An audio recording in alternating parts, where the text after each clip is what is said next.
How's it going, guys? Today we're going to talk about how to quit vaping. So, how would you actually do that? The way you build a habit is you initially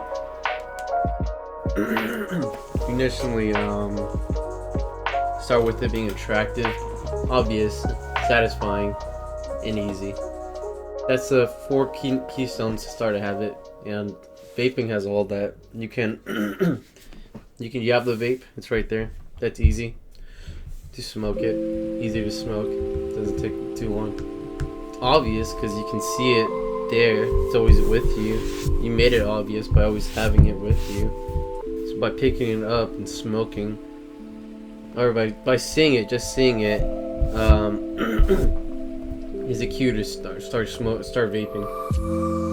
Satisfying, it's incredibly satisfying because it satisfies your nicotine addiction, and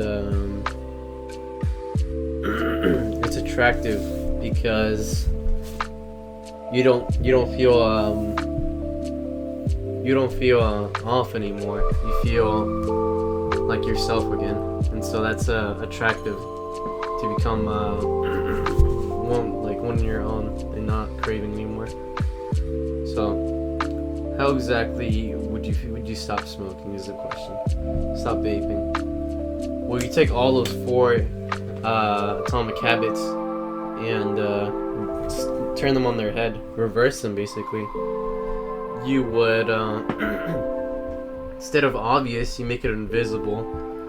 Instead of attractive, you make it unattractive. Instead of easy, you make it hard. And instead of satisfying, you make it unsatisfying. How do you do that?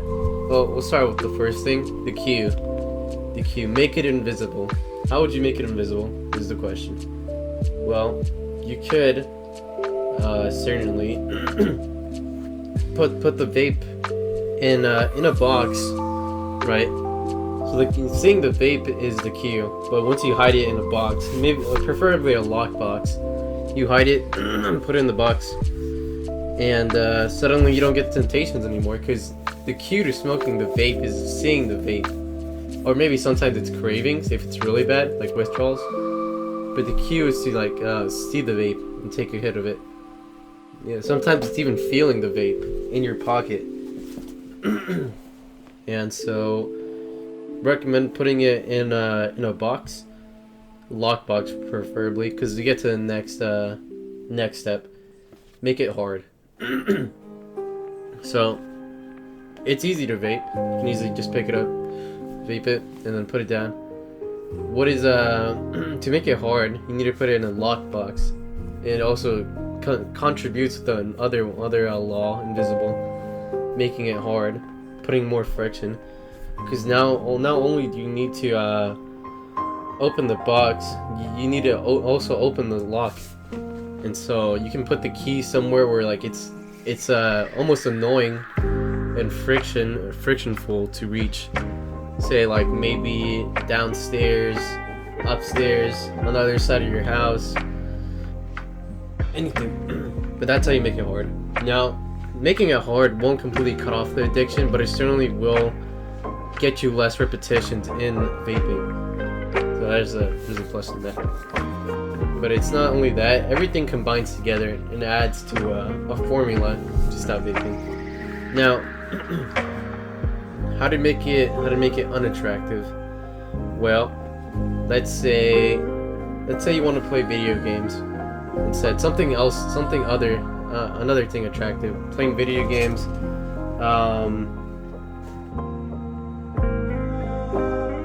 Going shopping, something like that. And so it has to be more consistent. Like eating in general, that's consistent too.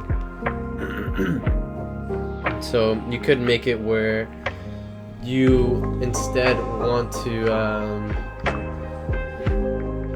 if you smoke, you don't get to do that thing no more. And so you might say, hey, that's putting restrictions on my vape. I'm being restricted right now because I can't eat if I vape. I can't play video games if I vape. And that is true. But the other side of it is you get to eat when you don't vape. You get to play video games when you don't vape. And so that's actually the other side of it. And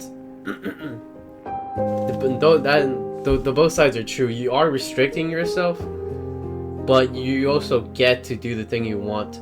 So not smoking becomes attractive because you get to play video games. You get to eat the favorite food you want to eat today. And so what I would do personally, most people focus on the negative. Like, they're like, I'm just restricting myself. I can't do this no more. I just want to eat and vape. Why can't I do that? Well, because you want to quit vaping. And so you have to make it where you can't eat from if you vape. And so you can do it just on your own willpower, just conscious. Make it a conscious effort. Like, if I eat or if I vape, I can't eat. And that's enough. There's also like reinforcement if you really can, if you're not as conscientious.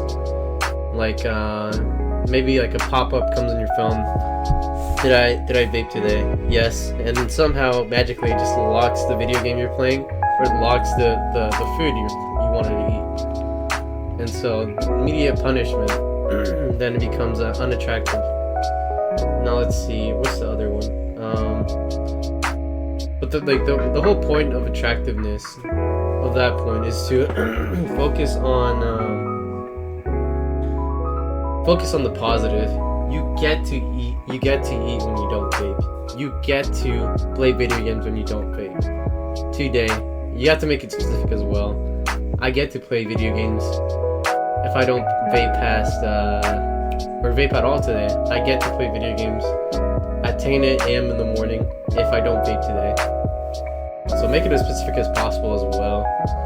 And maybe you don't always need a reinforcement system like I went over, but it might be good to have one.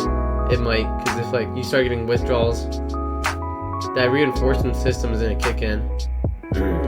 And even better, the reinforcement system could be like somebody else watching your behavior. So let's say, I don't know, somehow they would always know that you vaped, even if you try to hide it. You can make it somewhere reliable like that. But I don't know how much well, I don't know how reliable that is. It's pretty reliable, I would say, if you go through all the effort at first. But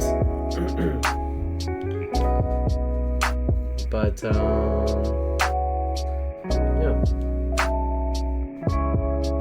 The fourth law, make it unsatisfying. How do you make it unsatisfying? Easy. You make it almost instantly painful. Now, like, it needs to be really reliable pain, because you're not just gonna inflict pain on yourself for like doing something you wanted. It's just not how it's gonna work. This one really requires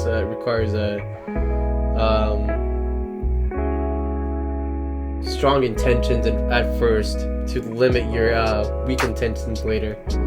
So, how could you do it?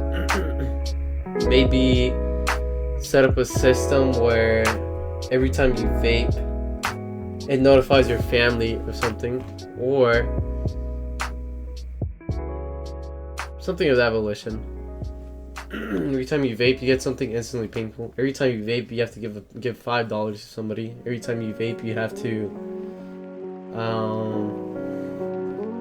notify that you vape to your mom or something.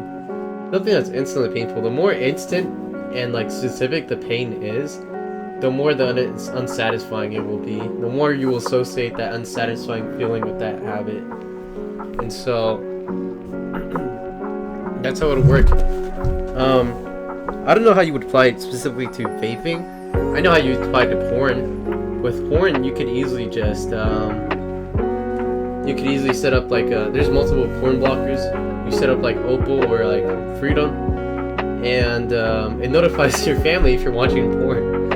And so it's actually unsatisfying, and it really works well. That's why it's really successful, because it's immediately unsatisfying. Okay, Gabriel's watching porn. Yeah, what the fuck, bro? And then even if you still go through with it, you still have the immediate pain, and you're gonna get that next immediate pain after too.